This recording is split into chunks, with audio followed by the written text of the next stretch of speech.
بسم اللہ الرحمن الرحیم۔ کراچی ٹائم میں خوش آمدید۔ میں آپ کا میزبان شبیر میمن۔ کراچی کے وسائل، کراچی کے مسائل کے حوالے سے بات ہوتی ہے۔ آج موضوع لے کے آئے ہیں وہ موضوع یہ ہے کہ مزدوروں کے حوالے سے اور لیبر جو ہماری ہے ان کی ایک یونین ہوتی ہے، اس یونین کی آواز کو بھی پارٹی کے کچھ نمائندے وہ اس آواز کو آگے پہنچاتے ہیں۔ آج جو ہمارے ساتھ گیسٹ میں موجود ہیں، پیپلز لیبر بیورو سندھ کے صدر حبیب الدین جنیدی صاحب، ہم ان کا شکریہ ادا کرتے ہیں اس پروگرام میں آنے کا۔ السلام علیکم۔ وعلیکم السلام۔ آج ہمارے جو مزدور لیبر طبقہ ہے یونین کے حوالے سے تھوڑا سا آپ سے تعارف کروں گا کہ کیا کیا مسائل درپیش آتے ہیں اور پھر ان کی آواز کو آپ کیسے اسمبلی میں لے جاتے ہیں اور کیا پھر مسائل حل ہوتے ہیں۔ بسم اللہ الرحمن الرحیم۔ سب سے پہلے میں آپ کا اور آپ کے چینل کا شکریہ ادا کرتا ہوں کہ آپ نے اس انتہائی اہم موضوع کے اوپر مجھے موقع دیا، اور اس طرح سے آپ کی گفتگو سے میں کچھ سیکھ سکوں گا اور کچھ اپنے خیالات میں آپ تک پہنچا سکوں گا تاکہ عوام اس صورتحال سے آگاہ ہو سکیں۔ عوام، حکومت، حکمراں طبقات، طاقتور طبقات جو اس ملک کو چلا رہے ہیں۔ پہلی بات یہ ہے کہ ہمیں یہ سمجھنا چاہیے کہ آج کی دنیا وہ معیشت کی دنیا ہے۔ آج کی دنیا جنگ و جدل کی دنیا نہیں ہے۔ بالکل۔ آج کی دنیا قبضے کی دنیا نہیں ہے کہ ایک ملک نے دوسرے ملک پہ قبضہ کر لیا، مغل اعظم آ گئے اور وہ آ گئے اور یہ آ گئے۔ یہ سب قصے اب پرانے ہو چکے ہیں۔ ہم نے ابھی دیکھا کہ افغانستان میں اگر طاقت کے ذریعے سپر پاور دنیا کی آئی بھی تو پھر وہ جس طرح سے 20 سال کے بعد واپس گئی۔ طے ہو گیا کہ طاقت کے ذریعے آپ کوئی مسئلہ حل نہیں کر سکتے، آپ کو معیشت کی طرف جانا ہوگا۔ اچھا، اس میں کوئی جنگ نہیں ہوئی، کوئی فائر نہیں ہوا، کچھ نہیں ہوا، واپسی میں بس وہ انہوں نے واپسی میں آپ یہ تو سوچنے کی چیز ہے، آپ اس پہ زیادہ سوچئے گا، میں بھی سوچتا ہوں اس پہ کہ یہ ہوا کیا۔ تو ہم آتے ہیں موضوع کی طرف کہ جب ہم شعبہ محنت کی بات کرتے ہیں تو در حقیقت ہم شعبہ محنت کو ریلیٹ کرتے ہیں معیشت کے ساتھ۔ مزدور طبقہ ملک کی معیشت میں ریڑھ کی ہڈی کی حیثیت رکھتا ہے۔ یہ کارخانوں کو چلاتا ہے، یہ دفتروں کو چلاتا ہے، یہ بڑے بڑے شاپنگ مالز کو چلاتا ہے، یہ ٹرانسپورٹ کو چلاتا ہے، یہ رکشہ چلاتا ہے، یہ چنچی چلاتا ہے، یہ چائے پلاتا ہے، یہ جوتے گاڑتا ہے، یہ روڈ ناپتا ہے، روڈ کو توڑتا ہے، مکانات بناتا ہے اور حبیب بینک پلازا جیسی خوبصورت عمارات کو تشکیل دیتا ہے۔ اس میں کوئی شبہ نہیں کہ آج کے دور میں سرمایہ وہ بہت بنیادی اہمیت ہے، لیکن اس میں بھی کوئی شبہ نہیں کہ اگر محنت کرنے والے ہاتھ نہ ہو تو سرمایہ لے کے آپ گھر کے اوپر بیٹھے رہیں گے، مشینوں کے ساتھ آپ کچھ کر نہیں سکیں گے۔ تو ہمارا جو شعبہ ہے، میں بہت کہتے ہیں اس میں شکر گزار ہوں پاکستان پیپلز پارٹی کے چیئرمین بلاول بھٹو زرداری صاحب کا اور سندھ کے صدر نثار احمد کھولو صاحب کا کہ انہوں نے اس انتہائی ذمہ داری کا اہل مجھے سمجھا۔ ہم اس میں کام کر رہے ہیں۔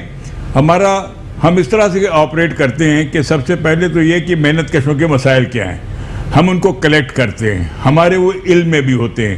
پھر ہم دوسرا یہ کام کرتے ہیں کہ ہم ٹریڈ یونینز کو، لیبر یونینز جنہیں آپ کہتے ہیں، ان کو ہم منظم کرتے ہیں، ان کے ذریعے پھر ان کی قوت کو ہم بناتے ہیں۔ اس کے لیے پھر ہم ان کی آواز کو اسمبلیز تک پہنچاتے ہیں۔ پھر ہم اس میں قانون سازیاں کرواتے ہیں۔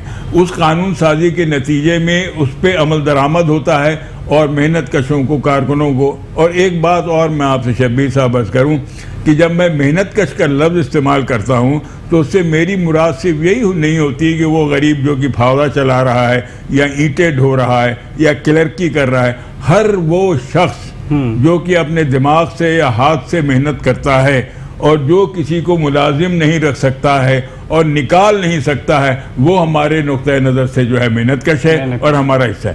تو اس صورت سے ہم ویسے بھی اگر آپ جائیں گے اس کو ریسرچ کریں گے تو 6.25 کروڑ کی آبادی ہے محنت کشوں کی۔ اس ملک میں 21 کروڑ کی آبادی میں 6.25 کروڑ محنت کش طبقہ ہے۔ تو یہ بہت اہم طبقہ ہے، اس کے مسائل بھی بہت اہم ہیں۔ اس کے لیے بڑی جدوجہد بھی لوگوں نے کی ہے، مجھ سے پہلے والے لوگوں نے بھی بڑی جدوجہد کی ہے، اپنی جانوں کا نذرانہ بھی پیش کیا ہے اور ہڑتالیں کی ہیں اور بہت جیلیں کاٹی ہیں۔ یہ وہ خیر تھوڑا بہت اس میں میرا بھی کوئی حصہ ہوگا، لیکن مجھ سے پہلے والوں نے بہت کوشش کی ہے۔ آج بھی ہم اس جدوجہد میں. اصل چیز یہ ہے کہ ورکنگ کلاس کے جو پرابلمز ہیں تابت کے انڈسٹریلسٹ، صنعت کار، سرمایہ دار، اور خاص طور پہ جہاں پہ اجارہ داری سرمایہ داری آ چکی ہو جیسا کہ پاکستان میں آ بھی رہی ہے، وہ اس کو سمجھیں گے نہیں تو مسائل حل نہیں ہوں گے، اور اس کے بجائے جو ہے کنفرنٹریشن جو ہے بڑھے گا. ہماری کوشش یہ ہے سندھ میں، بیسک ذمہ داریاں ہماری پورے پاکستان میں، لیکن سندھ میں ہماری ذمہ داری جو ہے زیادہ ہے. ہماری کوشش یہ ہے کہ کنفرنٹریشن کے ذریعے، بات چیت کے ذریعے جو ہے مزدوروں کے مسائل حل کیے جائیں. ایک دیکھیں، صنعتوں کا، اداروں کا ایک بڑا حصہ جو ہے خود براہ راست سرکار کے ہاتھ کے اندر ہے. پی آئی اے، اسٹیل مل ہے، یہ ہے، وہ ہے، ریلویز ہے، وابڈا ہے، یہ سرکار کے ہاتھ کے اندر ہے. پھر بہت بڑا حصہ جو ہے صنعتوں کا وہ پرائیویٹ سیکٹر کے حوالے. ہمیں سرکاری اداروں میں اتنی مشکلات نہیں ہیں. وہاں ضرور اگر آپ کہیں گے تو میں اس کو ایگری بھی کروں گا کہ بد انتظامی بھی ہے، میل ایڈمنسٹریشن بھی ہے، بہت ساری خرابیاں بھی ہیں جس کے نتیجے میں بہت سارے ادارے نقصانات میں بھی گئے اس میں. لیکن غریبوں کا کوئی کام نہیں ہے اس میں. کلرک چپراسی جو ہے یہ کوئی کردار ادا نہیں کرتا. وہ سیلری ملتی ہے، وہ بھی مشکل. آپ کو پتا ہے کہ بہت سارے ادارے ہیں آپ کے شہر کے اندر ہیں، بلکہ آپ کو تو پورے صوبے کو اون کرنا چاہیے، بلکہ پورے پاکستان کو ہمیں اون کرنا چاہیے کہ بہت سے ادارے ایسے کہ وہاں 2-2, 3-3, 4-4 مہینے سیلری نہیں ملتی ہے، پراویڈنٹ فنڈ نہیں ملتے. اسٹیل مل میں جو لوگ مر گئے ہیں ہزاروں، ان کے واجبات آج تک ادا نہیں ہوئے. لیکن اس کے باوجود جو ہے جو مزدور قوانین بنائے جاتے ہیں سرکاری اداروں میں، ان کا کچھ نہ کچھ اطلاق بہتر ہو جاتا ہے. پرائیویٹ سیکٹر میں بہت بری حالت ہے، کیونکہ آپ بیسیکلی جب آپ کراچی کو کنسنٹریٹ کریں گے تو اس کا مطلب یہ کہ سندھ پہ آپ بات کر رہے ہیں، اور جب آپ سندھ پہ بات کر رہے ہیں تو سندھ جو ہے پورے پاکستان کا صنعتی چہرہ ہے، یہ انڈسٹریل فیس ہے. اس کو اگر آپ ہٹا دیں تو پھر پاکستان میں انڈسٹری کہیں پہ نہیں ہے. آج بھی ان برے حالات کے اندر جو ہے majority of the industries are located in Sindh, اور وہ بھی in the capital of Sindh, Karachi میں. ٹھیک ہے، اب یہاں پر ان کے بہت سے میں صنعت کاروں کے کوئی جو ہے یعنی پیٹ سے پیدا میں ان کا مخالف نہیں ہوں، لیکن ان کے رویوں سے ان کے پرابلمز ہو سکتے ہیں، ٹیکسز کے پرابلمز ہو سکتے ہیں، انفراسٹرکچر کا پرابلم ہو سکتا ہے. کراچی کا جو سائٹ کا علاقہ ہے انفراسٹرکچر کے مقابلے میں اگر آپ دوسرے شہروں سے دیکھیں تو بہت زیادہ نیچے چلا گیا ہے. یہ بہت شاندار ہوا کرتا ہے. ہیوی لاسز آتے ہیں تو پھر وہ ظاہری بات ہے لیبر کے لیے مسئلہ ہوتا ہے. لیکن مجھے جو گلا ہے، جو شکوہ ہے، وہ یہ ہے کہ ہمارا جو پرائیویٹ امپلائر ہے، میں سب کے لیے نہیں کہتا کیونکہ 5 انگلیاں قدرت نے بھی برابر نہیں رکھی ہیں، لیکن 80% پرائیویٹ امپلائر جو ہے وہ مزدوروں کے، کارکنوں کے، کلرکوں کے، چپراسیوں کے، چھوٹا موٹا کام کرنے والوں کے، جونیئر افسران کے حقوق دینے کے لیے تیار نہیں ہے. منیمم ویج گورنمنٹ نے مقرر کیا، 17,500 سندھ میں مقرر کیا گیا تھا. اس کے بعد پھر سندھ میں ہم نے 25,000 روپے جو ہے مقرر کیا. معاملہ وہ اس وقت ہائی کورٹ میں ہے کیونکہ امپلائر جو ہیں پرائیویٹ مالکان جو ہیں اور ان کی جو فیڈریشن ہے مالکان کی وہ ہائی کورٹ میں چلی گئی ہے. میں اس پہ زیادہ بات نہیں کرنا چاہتا، لیکن میں صرف اس کہتے کہ حکومت کے نوٹیفیکیشن تک رہنا چاہتا ہوں. کورٹ کیا کرے گی اس کا عزت و احترام ہمارے سر آنکھوں پہ، یہ ان کا فیصلہ، اس میں بات ہی نہیں کرنا چاہتا کہ کیا فیصلہ. لیکن میں یہ کہتا ہوں کہ تاوت کے فیصلہ نہیں ہوتا تو 25,000 روپے منیمم ویج تو آپ ادا کریں. بالکل ادا کریں، کیونکہ ایک آدمی کا ایک گھر کا خرچ جو ہے وہ 17-18 ہزار روپے میں نہیں چل پاتا. مشکل سے اس کا 50 ہزار بھی مشکل چلتا ہے، لیکن وہ اگر 25,000 روپے بھی آپ نے طے کیا تو بہت اچھی بات ہے. اس کے پرائیویٹ سیکٹر کو کورٹ میں نہیں جانا چاہیے بلکہ پے کرنا چاہیے. ایگزیکٹلی دس از واٹ کہ میں آپ سے کہنا چاہتا تھا کہ وہاں جو فیصلہ ہوتا ہے وہ حکومت کا کام ہے، پھر وہ عدالت کا کام ہے فیصلہ کرنا. لیکن میرا ان سے کہنا ہے کہ بھائی جب تک کہ فیصلہ نہیں ہوتا آپ 25,000 روپے تو ادا کریں نا. ادا کرنے کے لیے تیار نہیں. حقیقی صورتحال شبیر صاحب، اور میں آپ سے عرض بھی کروں گا اگر میری خدمات کی کوئی ضرورت پڑے تو میں آپ کے ساتھ پیدل چلنے کے لیے تیار ہوں. ہم چل کے صنعتی علاقے کا دورہ کرتے ہیں، آپ کے مختلف جو انڈسٹریل یونٹس کا دورہ کرتے ہیں، آپ کے مختلف مالز کا دورہ کرتے ہیں. یہ بڑے بڑے مالز جو چمک رہے ہیں، دمک رہے ہیں، لائٹیں ہو رہی ہیں، ہزاروں گاڑیوں کی پارکنگ ہے. ہم وہاں پتہ کرتے ہیں کہ وہاں کام کرنے والے لڑکے لڑکیاں بچے سب میرے اور آپ کے بچے تو ہیں، بھائی ہیں. نہیں بالکل، میں آپ کے ساتھ تیار ہوں. میٹرو ون نیوز جو ہے اس پہ ایک کیمپین 10,000 مزدوروں کے لیے 12,000 14,000 کوئی 17,500 بھی نہیں دے رہا ہے. تو یہ کیا ہے؟ اچھا کام کتنا لے رہے ہیں آپ؟ بغیر کسی اس کے تکلف کے 12 گھنٹے کام ہر جگہ لیا جا رہا ہے، جبکہ قوانین کے تحت، مزدور قوانین کے تحت آپ 8 گھنٹے یومیہ سے زیادہ کسی سے کام نہیں لے سکتے۔ سر یہ ہمارے ہیروز ہیں، یہ ہمارے ہیروز ہیں، اگر یہ صنعتی سیکٹر میں نہ ہو تو یہ فیکٹریاں چلیں گی کیسے؟ تو یہ ہیروز کے ساتھ جو حشر کیا جا رہا ہے بہت غلط کیا۔ میں ان کے بیچارے ہیروز کا میں ایک کمزور سا نمائندہ ہوں، اور میں آپ سے بتا رہا ہوں کہ یہ حقیقی میں کہتا ہوں جو صورتحال ان ہے۔ کے مینٹین ہوں گے نا، جو ان کے مینٹیننس کی چیزیں جس میں بچوں کے اسکول اور یہ اپنے جو پانی اور بجلی اور اس کے یہ اتنے ہو جاتے ہوں گے تو پھر کھانے کو کیا کھاتے ہوں گے؟ دیکھیں ہم نے ریکمینڈ کیا 40,000 کہ کم از کم منیمم ویج 40,000 ہونا چاہیے۔ 50,000 ہم نے اس لیے نہیں کہا کہ بہت سارے امپلائرز ہمارے خوشی میں بے ہوش نہ ہو جائیں، خوشی سے مطلب یہ کہ زیادہ کوئی غم ہو جاتا ہے تو خوشی ہو جاتی، تو ہم نے 40,000 نہیں ہوا، لیکن I am grateful to chairman بلاور، آئی ایم گریٹفل ٹو کہتے ہیں کہ سندھ گورنمنٹ کہ انہوں نے 25,000 مقرر کیا، حالانکہ یہ 25,000 میں کچھ نہیں ہونا، آپ جانتے ہیں، لیکن پھر some thing is better than nothing, وہ اس کو بھی دینے کے لیے تیار نہیں، 12 گھنٹے جو ہے کام کر لینے کے لیے تیار ہیں، اوور ٹائم دینے کے لیے وہ تیار نہیں۔ پھر سب سے بڑی خامی جو ہے شبیر صاحب، آپ اچھا ہے آپ کا چینل اگر اس کے اوپر کرے گا بھی، آپ اچھے لوگ ہیں، اس پہ کوئی ورکنگ کریں، سی میں آپ کے ساتھ ہوں اور بتاتا ہوں کہ کس طرح سے جو ہے ہم غربت میں اضافہ کر رہے ہیں۔ اگر 25,000 روپے آپ دیں گے تو ایک بندہ اپنے بچوں کو کچھ کھلا سکے گا۔ آپ کو پتہ ہے پرسوں جو ہے لاہور کے نان بھائی ہوئے نا، اور بالکل صحیح کیا، انہوں نے کہا بھائی ہم 18 روپے سے کم میں نان نہیں بیچ سکتے ہیں، کراچی میں 15 روپے سے کم میں نان نہیں مل رہی ہے، میرا خیال ہے ہفتے 10 دن کے بعد یہاں بھی 18 روپے پر جو ہے کہتے ہیں کہ پیس نان کا ملے۔ جو چیز ابھی جوان بچے میں آپ کی بات ہوئی، جوان بچے ہیں، میں جب ان کی عمر میں 3 نان کھاتا تھا، بالکل بالکل 18 یا 36 سالن کیا لیں گے، چائے کیا لیں گے، وہ جو کہتے ہیں کہ بس اب میں کیا کہوں گی، جو چیز جو ہے وہ 17 روپے کی تھی وہ آج 30 روپے کی ہو گئی، یہ صرف 1 سال کے اندر۔ اس پہ مزید گفتگو کریں گے۔ ناظرین ایک بریک لیتے ہیں، بریک کے بعد مزید اس حوالے سے بات چیت کریں گے۔ ویلکم بیک ناظرین، کراچی ٹائم میں خوش آمدید، میں آپ کا میزبان شبیر میمن۔ ہماری بات ہو رہی تھی مزدور کے حوالے سے۔ اس وقت بڑی ہی دشواری ہے اور پیپلز پارٹی نے اس پہ بڑا کام کیا ہے، اور انہوں نے یہ بل پاس کرایا کہ 25,000 روپے ایک مزدور کو مزدوری دی جائے، لیکن اس کے لیے بھی انڈسٹریل جو ہے کورٹ پہنچ گئے ہیں کہ یہ 25,000 نہیں دے سکتے، وہی 17,000 دیں گے۔ اسی پہ گفتگو ہو رہی تھی ہماری حبیب الدین جنیدی صاحب سے۔ مزید گفتگو کرتے ہیں کہ آخر اس کا حل کیا آپ نے سمجھا ہے کہ کیا حل نکالا جائے؟ مزدور کے لیے تو ماشاءاللہ بڑی آواز آپ نے نکالی ہے پیپلز پارٹی نے، تو انڈسٹریل جو زون ہے وہ ماننے کیوں نہیں ہے؟ کیا ان کو کوئی لاس ہو رہا ہے؟ کیا ہو رہا ہے؟ دیکھیے میں اس میں بہت جو ہے متوازن گفتگو کرنا چاہتا ہوں۔ میں سمجھتا ہوں کہ ان کے بہت سے پرابلمز ہوں گے، صنعت کاروں کے بھی بہت سارے پرابلمز یقیناً ہوں گے، ان کی مشکلات ہوں گی، ٹیکسیشن کے حوالے سے مشکلات ہوں گی، ٹیکسیشن حکام کے رویوں سے مشکلات ہوں گی، انفراسٹرکچر کا مسئلہ ہوگا، کچھ وہ اپنے طور پہ صحیح یا غلط لیبر پرابلم کو بھی سمجھتے ہوں گے کہ ان کے لیے مسئلہ ہے، لیکن بات یہ کہ یہ ساری چیزیں جو ہیں گفتگو کے ذریعے جو ہے اس کو سارٹ آؤٹ کیا جا سکتا ہے۔ دنیا میں گفتگو سے بہتر کوئی طریقہ کار نہیں ہے۔ ہم نے جب سے یہ 18ویں ترمیم آئی ہے، اور میں آپ سے عرض کروں کہ ہم 18ویں ترمیم کے بالکل آنکھ بند کر کے اس کے حامی اس لیے ہیں کہ اس کے نتیجے میں صوبوں کو اختیارات ملے ہیں۔ جب صوبوں کو اختیارات ملے ہیں تو مطلب یہ کہ اس صوبے کے عوام کی آواز جو ہے وہ بآسانی صوبے تک پہنچائی جا سکتی ہے، مرکز تک نہیں پہنچائی جا سکتی۔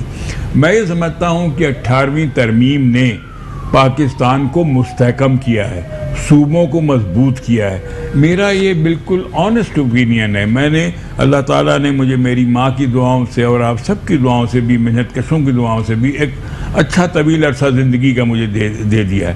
میں نے اس ملک کو اس وقت بھی دیکھا ہے جب یہ بہت بڑا ملک تھا دنیا کا، ہمارا ایک بازو ویسٹ پاکستان کہلاتا تھا، دوسرا بازو ایسٹ پاکستان کہلاتا تھا۔ انفارچونیٹ احساس محرومیاں پیدا ہوئیں، خیر اب وہ تاریخ کا حصہ ہے، ملک 2 ٹکڑے ہو گیا۔ ہمیں اس سے سیکھنا چاہیے، اور سیکھنا یہ کہ ہم نے احساس محرومی کو کسی شعبے میں بھی جنم نہیں ہونے دینا، صوبے تو دور کے بعد۔ اس لیے 18ویں ترمیم کے ہم اس کے حامیوں میں سے ہیں۔ اسی 18ویں ترمیم کے تحت جو ہے شعبہ محنت جو ہے وہ مکمل طور پر جو ہے ڈیوالو کر دیا گیا صوبوں کے لیے. اب یہ صوبوں کا حق ہے کہ وہ کیسی قانون سازی کرتے ہیں اور کس طرح سے وہ اس کو امپلیمنٹ کرتے ہیں.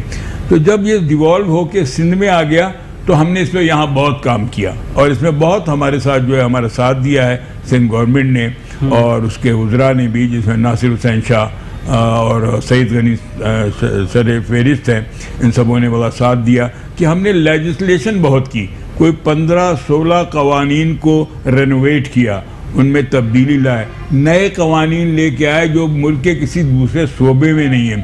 ایک ہم ہوم بیس ورکرز کا جو ہے قانون لے کے آئے کہ وہ خواتین ہیں اس کے اندر کہ بہت دیکھیں سارا کام کارخانوں میں نہیں ہوتا ہے، بہت سارا کام کارخانے دار ٹھیکیدار کے ذریعے گھروں میں دے دیتا ہے. کچی آبادیوں میں غریب عورتیں بیچاری کرتی ہیں، بٹن ٹاکتی ہیں، یہ کرتی ہیں وہ کرتی ہیں. ان کے حقوق کے لیے قانون بنا ہے. ڈومیسٹک ورکرز کے لیے جو گھروں میں جن کو ہم ماسیاں کہتے ہیں، ماسی ہے، ڈرائیور ہے، بیچارہ مالی ہے جس کو کوئی پوچھنے والا نہیں ہے، اس کے بارے میں بھی ہم انشاءاللہ تعالی حکومت ہماری قانون لے کے آ رہی ہے. اور اس کے نتیجے میں یہ ہوگا کہ ایک فیکٹری کا ورکر، کارخانے کا ورکر یا ایک دفتر کا ورکر جن حقوق اور مراعات کا حقدار ہے یہ سب بھی اس کے حقدار ہوں گے. انہیں علاج معالجہ ملے گا، انہیں سوشل سیکیورٹی ملے گی، انہیں جو ہے پلاٹس جو ہے الاٹمنٹ کا رائٹ ملے گا، انہیں جہیز، تدفین، تفکین، شادی، یہ سب گرانٹ ان کو ملے گی جو کہ دوسرے اداروں جو وہ خود بچارے اپنی تنخواہ سے اویل نہیں کر سکتے. تو یہ سارا کام ہم کر رہے ہیں. بہت کہتے ہیں کہ قانون سازی ہم نے بہت شاندار کی ہے اور قانون سازی کے حد تک جو ہے میں مطمئن ہوں. اپنے طور پہ بھی میرا ضمیر بھی مطمئن ہے کہ قانون سازی میری پارٹی نے بہت ٹھیک ٹھاک کی. Implementation is a problem. Implementation of the labour laws اور اینی لا، تابت کہ آپ اس کو امپلیمنٹ نہیں کریں گے اور قوانین کو اٹھا کے جو ہے فائلوں میں رکھ دیں گے، شیلف میں رکھ دیں گے تو اس کا فائدہ نہیں. اور یہی ہمارا اور صنعتکاروں کا اور امپلائرز کا جو ہے ڈیفرنس آف اوپینین ہے کہ اس پہ عمل درآمد ہونا چاہیے. اس میں حکومت کا بھی کردار ہے. جہاں تک میں سمجھتا ہوں حکومت ہماری سمجھتی ہے کہ بہت زیادہ سختی سے پش اپ کرنے سے کہیں اس کا جو ہے نیگیٹو ایفیکٹ نہ ہو، تو اس لیے ہم نے راستہ نکالا کہ جتنی زیادہ بات چیت ہو اور بات چیت کے ذریعے کام کیا جا سکے وہ کرے. لیکن ہو نہیں رہا ہے. میرا یہ گلہ ہے کہ اتنا اچھا ماحول ملنے کے باوجود کام نہیں کیا جا رہا ہے اور اس میں نظام کا بھی قصور ہے. اس میں ہماری بہت ساری شکایتیں بھی ہیں. وہ کسی ایک فرد سے نہیں ہے، ایک ادارے سے نہیں، پورے سسٹم سے ہے کہ ایسا لگتا ہے کہ پورے نظام کو جو ہے اب اس کو رینوویٹ کرنے کی ضرورت ہے، اس کو اوورال کرنے کی ضرورت ہے. اور بہت بڑی ریفارمز کی میں آپ سے عرض کروں، یہ صرف مزدوروں کے حوالے سے نہیں بلکہ پورے ملک میں تمام اداروں کے اندر ریفارمز کی ضرورت ہے. ابھی آپ نے دیکھا کہ اب سے 9 سال پہلے بلدیہ میں علی انٹرپرائز کے آگ لگنے کا واقعہ ہوا. پرسوں میں ادھر گیا تھا، برسی تھی 2-3 دن پہلے. آپ جائیں، اس کو آپ نے وزٹ بھی کیا ہوگا. وہ پوری عمارت آپ دیکھیں تو آپ کو کارخانے کی عمارت نہیں لگے گی، قید خانے کی عمارت لگے گی. لوگ اس میں بند تھے کیونکہ وہ اصل میں یہ کارخانے دار جو چھوٹے کارخانے بلڈنگ کی طرح بناتے ہیں، یہ کہتے ہیں کہ کھڑکیاں نہیں بناتے تاکہ کوئی انہیں دیکھ نہ لے. لیکن ان کو یہ نہیں پتا کہ کل کو کوئی پرابلم ہو گیا، جس سے یہ واقعہ ہوا تو یہ کیسے باہر نکلیں گے. سب لاک پڑے ہوئے تھے، لوگ جل رہے تھے، چیخیں مار رہے تھے، باہر ہجوم تھا، کوئی ایک دوسرے کی مدد نہیں کر. 260 سے زائد انسان جل کے مر گیا.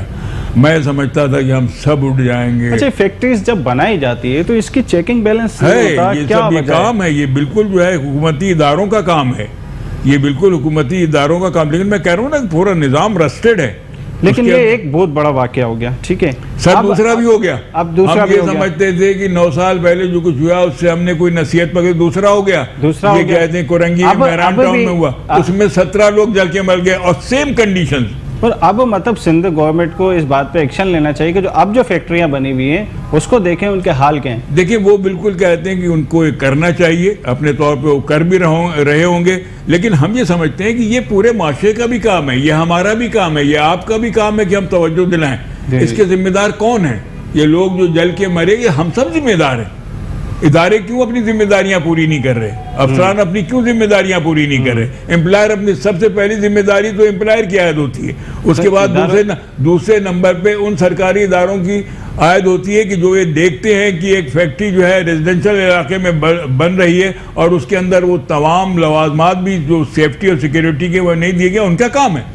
تو یہ ایک سمجھیں آپ کے بہت بڑا اجتماعی مسئلہ ہے. اچھا، اس کے لیے کھڑے ہونا پڑے گا. میں اپنی حکومت سے ہمیشہ میں ان سے کہتا ہوں، مطالبہ بھی کرتا ہوں، اور میں نے یہاں بھی جو ہے کہتے ہیں میں آپ سے عرض کروں کہ جب یہ والا واقعہ ہوا ہے کورنگی کا، مہران ٹاؤن میں جو فیکٹری جلی ہے اور جس میں 17 بے گناہ مزدور جل گئے ہیں، اب اللہ ان کی مغفرت کرے، لیکن ہمیں اس سے کچھ سبق سیکھنا چاہیے. ہمیں آئندہ اس قسم کی فیکٹریز کو نہیں بننے دینا چاہیے. اب اگر ان کو جب آپ جائیں گے ان کو سیل کر دیں کہ جو اللیگل بنی ہوئی ہیں، تو وہاں روزگار کا بھی مسئلہ پیدا ہوگا. مسئلہ یہ پیدا ہوتا ہے کہ پہلے دن سے آپ نے کیوں آنکھیں بند کر کے رکھی. یہی بات میں آگے آپ سے یہ کروں گا کہ یہ جو کنسٹرکشن ہوتی ہے، یہ کنسٹرکشن ہی اگر رک جائے تو یہ آگے مسائل جو ہے نا پیدا نہ ہو.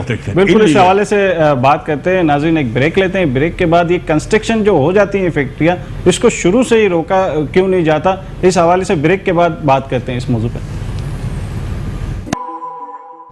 ویلکم بیک ناظرین، کراچی ٹائم میں خوش آمدید. بات ہو رہی تھی فیکٹریز کے حوالے سے کہ جو ایسی فیکٹریاں بنی ہوتی ہیں جو عمارتوں کی شکل میں ہوتی ہے، جن پہ کوئی وینٹیلیشن نہیں ہوتا، اور پھر اس میں جو ہے کوئی حادثہ ہو جاتا ہے تو لیبرز باہر نکل نہیں سکتی. اور کئی ایسے واقعات ہو چکے کہ وہاں پر مزدور جل جاتے ہیں، انتقال ہو جاتا ہے، اور پھر ایک تو وہ پہلے ہی پسماندہ ہوتے ہیں، اور پھر اس کے بعد جو ہے ان کے گھروں کی کیا پوزیشن ہوتی ہے، ان کے گھر کے خرچے کیسے چلتے ہیں، بڑی ہی مشکلات ہیں. اور ان فیکٹریوں کو روکا نہیں جاتا، اور بنیادی طور پر جب یہ بن جاتی ہیں، کمپلیٹ ہو جاتی ہے، تو پھر ایک ایشو آ جاتا ہے کہ بھئی اگر فیکٹری بند ہو جائے گی تو مزدور جو ہے وہ کہاں جائیں گے اور کام کیسے ہوگا. اس حوالے سے ہماری بات ہو رہی تھی حبیب الدین جنیدی صاحب سے کہ ہم مزید پوچھتے ہیں کہ سندھ بلڈنگ کنٹرول اتھارٹی، وہ جو پیپلز پارٹی جو ہے اس حوالے سے ان پہ کیوں اتنا زور نہیں دیتی کہ یہ فیکٹری آخر اس طرح بنتی کیوں ہیں؟ جی سر. دیکھیں، یہ بالکل صحیح پوائنٹیشن جو ہے آپ نے کی ہے، اور میں خود بھی اس سے پہلے آپ سے عرض کر چکا ہوں، اور اس میں ایک فارسی کی مثال بھی ہے کہ گربہ کشتن روز اول، پہلے ہی دن جو ہے آپ پکڑ لیں وائلیشن کو. میرا سوال یہ ہے کہ ایک وہ علاقہ جو کہ شہری علاقہ ہے، اس میں فیکٹری بنی کیوں؟ ہمیں یہاں سے سلسلے کو جو ہے شروع کرنا چاہیے. اب جب وہ سب بن جاتی ہے، مختلف مفادات کے حصول کی خاطر لوگ الاؤ کر دیتے ہیں یا بعض ادارے الاؤ کر دیتے ہوں گے، تو اس کے بعد پھر جب اس قسم کے سانحات جنم لیتے ہیں تو پھر سوائے آہو بکا کے اور کچھ نہیں رہتا، اور ہم سوائے اس کے کہ ان کی برسیاں منا سکیں اور کچھ نہیں کرتے. ابھی جو ہے میں نے پڑھا ہے اخبارات میں کہ کافی جو ہے حکومت نے جو ہے فیکٹریز کو سیل کر دیا ہے. ایسی تمام فیکٹریوں کو شاید ایک ہی علاقے میں کیا ہے، وہ اس کو پورے صوبے میں ہمیں دیکھنا ہوگا، اور میرے خیال ہے پورے صوبے میں یہ عمل ہوگا بھی. لیکن اس کے حوالے سے پھر میں نے صنعت کاروں کی رائے بھی سنی ہے، وہ بھی آئی ہے ہم تک کہ جی اگر جب آپ نے فیکٹریز جو ہے سیل کر دی ہیں تو ہزاروں لوگ کہاں جائیں گے، کیا کریں. سوال یہ پیدا ہوتا ہے کہ پہلے دن سے آپ نے کیوں غیر قانونی جگہ پہ ان سے کام لیا؟ آپ کیوں انڈسٹریل ایریا میں نہیں گئے، یا آپ نے کیوں پرمیشن نہیں لی؟ بالکل ان کے خلاف بھی کارروائی ہونی چاہیے کہ جنہوں نے غلط پرمیشن دی، ان کے خلاف بھی کارروائی ہونی چاہیے جنہوں نے اپنی آنکھیں بند رکھی، اور ان کے خلاف بھی کارروائی ہونی چاہیے کہ جنہوں کروڑوں روپے انویسٹ کیے اور انہیں پتہ تھا کہ غلط جگہ کے اوپر وہ انویسٹ کر رہے ہیں. اس پہ ایک بڑی تحقیقاتی جو ہے رپورٹ تیار ہونی چاہیے. اور اس میں سیشن جج صاحب کے پاس کیس گیا تھا، ہمارا یہ جو ابھی مہران ٹاؤن کورنگی میں جو واقعہ ہوا ہے، تو وہاں ان کی بڑی اچھی آبزرویشن تھی، اور جج صاحب نے پوچھا ہے سارے اداروں سے کہ آپ کا کیا رول تھا، آپ کا کیا رول تھا، جس کے نتیجے میں یہ سب کچھ ہوا. ایک ایشو ہے، اب دیکھیں کہتے ہیں کہ صنعتوں کا پھیلاؤ بھی ہمارے انٹرسٹ کے اندر ہے کہ صنعتیں زیادہ سے زیادہ پھیلیں، لیکن اس کا مطلب یہ نہیں کہ رہائشی علاقوں کے اندر جو ہے آپ قید خانے نما فیکٹریز بنا. اچھا، دونوں چیزیں، ایک تو رہائشی علاقوں میں فیکٹریاں بنتی ہیں، اور فیکٹری کے ایریے کے اندر جہاں فیکٹری انڈسٹریل زون ہوتا ہے وہاں پر سوسائٹیاں بنتی ہیں. دونوں چیزیں مطلب آمنے سامنے. میں نے آپ سے عرض کیا نا کہ یہ پورے سسٹم کو آپ کو جو ہے شبیر صاحب دیکھنا پڑے گا. ہماری پارٹی اس کو دیکھ رہی، دے آر ویری سیریس کہ اب یہ چیزیں پھیل تو گئی ہیں، لیکن کس صورت سے جو اب اس کو جو ہے لائے. اور دیکھیں اصلاح لانا سب سے بہت مشکل کام ہے. آپ اصلاحات بہت مشکل کام ہے. کسی نظام کو چھیڑنا ایسے ہی ہوتا ہے جیسے آپ نے اپنے گلے میں پھندا ڈالا. آپ نے دیکھا نہیں شہید ذوالفقار علی بھٹو کا کیا گناہ تھا؟ وہ نظام کو ہی تو چینج کر رہے تھے نا, تبدیلی لا رہے تھے نا.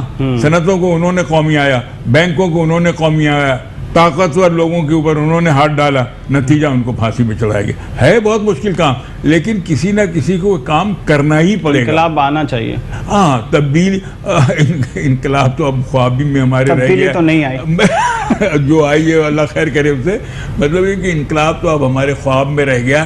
میں کہتا ہوں انقلاب جیسی اصلاحات آنی چاہیے تاکہ اس کو ہر طبقہ جو ہے وہ محسوس کرے. اور میں آپ سے ٹائم لوں گا, موقع لوں گا آپ سے کہ میں صرف اپنے آپ کو فیکٹریز اور ان کو جو ہے کارخانے داروں کو اور ان کو صنعت کاروں کو نہیں, آپ یہ دیکھیں کہ جو وائٹ کالر بڑے بڑے ادارے ہیں جن میں ہزاروں لوگ کام کرتے ہیں, مالز ہیں, یہ بڑی بڑے جو مالز اس میں کام کرتے ہیں, بچیاں ہماری جو ہے نوجوان وہاں کام کر رہی ہیں, بچے کام, ان کو ویجز کیا مل رہے ہیں؟ یہ سب تھرڈ پارٹی امپلائمنٹ سسٹم کے تحت.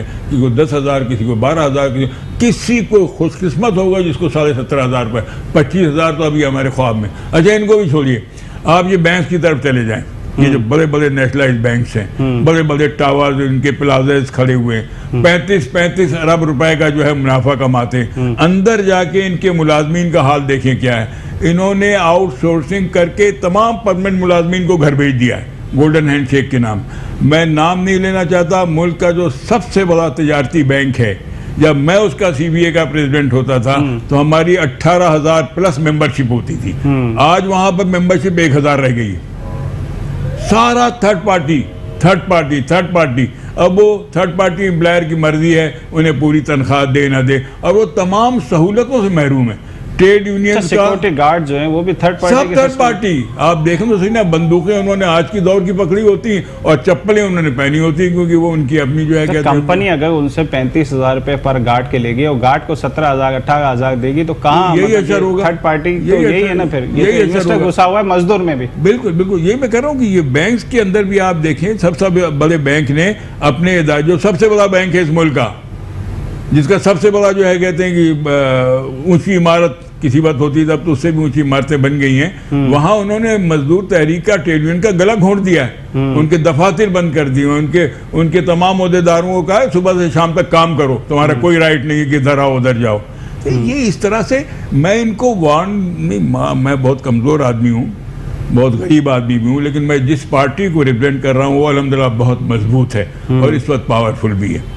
تو میں ان کو وارن بھی کرتا ہوں, میں ان کو تنبیہ بھی دیتا ہوں اپنے تجربے کے طور کے اوپر, اور تاریخ کی طرف سے تنبیہ دیتا ہوں کہ دیکھو حضرت علی نے بھی فرمایا ہے کہ کفر کی ریاست چل سکتی ہے, ظلم کی ریاست نہیں چل سکتی ہے. آپ کب تک اس طرح سے کریں گے؟ آپ لوگوں کو, آپ غریبوں کو دیوار کے ساتھ لگا رہے ہیں.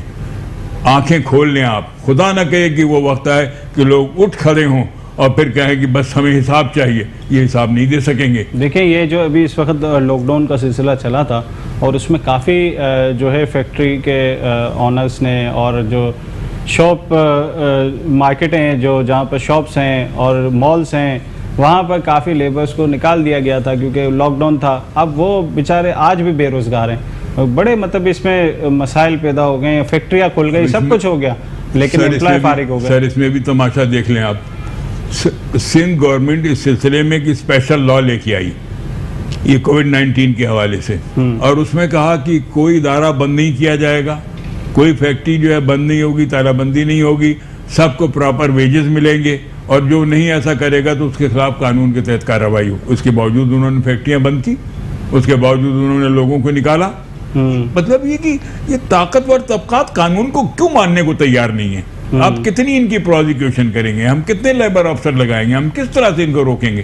اگر پورے کے پورا مجمع یہ سوچ لے کہ میں نے جو ہے ٹریفک کی ریڈ لائٹ پہ رکنا ہی نہیں ہے, ایک سپاہی بیچارہ کیا روکے گا؟ نہیں روک سکتا. تو ان کو خود بھی جو ہے, میں اسی لیے میں تو ان کو جو ہے تنبیہ بھی نہیں کرتا, وارننگ کا لفظ میں زیادہ, میں ان کو گزارش کرتا ہوں کہ خدا کے واسطے تاریخ سے سوچیں, اور وائٹ کالر اداروں کے امپلائر بھی سوچیں, صنعتوں کے, فیکٹریوں کے, دکانوں کے, مالز کے مالکان بھی سوچیں, بینک کے مالکان بھی سوچیں کہ وہ کہاں لے کے جا رہے ہیں, کس طرح سے انہوں نے اپنے ملازمین کو مجبور کیا. میں ملک کے سب سے بڑی بینک کی ٹریڈ یونین کا میں 16 سال تک میں کلیکٹیو بارگیننگ ایجنٹ کا پریزیڈنٹ میں رہا ہوں. ایسے برے حالات میں نے اس ادارے میں نہیں دیکھے جیسے آج ہیں. لوگ آواز نہیں اٹھا سکتے ہیں. صبح 9 بجے آتے ہیں, 8 بجے آتے ہیں, رات کے 8 بجے جاتے ہیں, کوئی اوور ٹائم پیمنٹ نہیں ہوتا.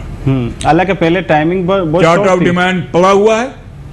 انتظامیہ کی خواہش یہ ہوتی ہے کہ جو وہ کہے وہ چارٹ آف ڈیمانڈ سائن ہونا. کیا یہ کیا بدماشی ہے؟ کئی بینک کے امپلائی سے میری بات, بدماشی, یہ کون سی حکمت عملی ہے, کیا ہے یہ, کس ملک میں آپ رہ رہے ہیں بھائی؟ اور کافی بینک کے امپلائی سے میری بات ہے. ملک ہے. آج مجھے قائد اعظم یاد آتے ہیں, ان کی برسی بھی اسی مہینے میں ہوئی ہے. قائد اعظم یاد آتے ہیں, وہ کہتے ہیں کہ یہ ایک ڈیموکریٹک ملک ہوگا, یہاں ایک پارلیمانی نظام ہوگا. اور بلکہ وہ تو اتنے بڑے انسان تھے کہ جب ان سے پوچھا گیا کہ اس ملک کا نظام کیا ہوگا تو ان کا اس کا فیصلہ اس ملک کی پارلیمان اور عوام کریں گے. میں کون ہوتا ہوں کرنے والا؟ اور آج ہمیں جس طرح کا پاکستانی انہوں نے دیا کہ ہمیں منیمم ویج بھی نہیں دیتے ہیں, بینکوں کے اندر جو ہے کہتے ہیں ملازمین کو رائٹ نہیں دیتے ہیں, فیکٹریوں میں رائٹ نہیں دیتے, ماس میں نہیں دیا. اب یہ جو لوگ صدقے کھودتے ہیں, بچیاں ہماری جوان نا, آپ دیکھتے ہوں گے, جی بالکل بالکل, وہ گینگ کہلاتے ہیں, وہ بیچارے غریب لوگ, ان کے کیا حالات ہیں, ان کو کچھ حاصل نہیں ہے.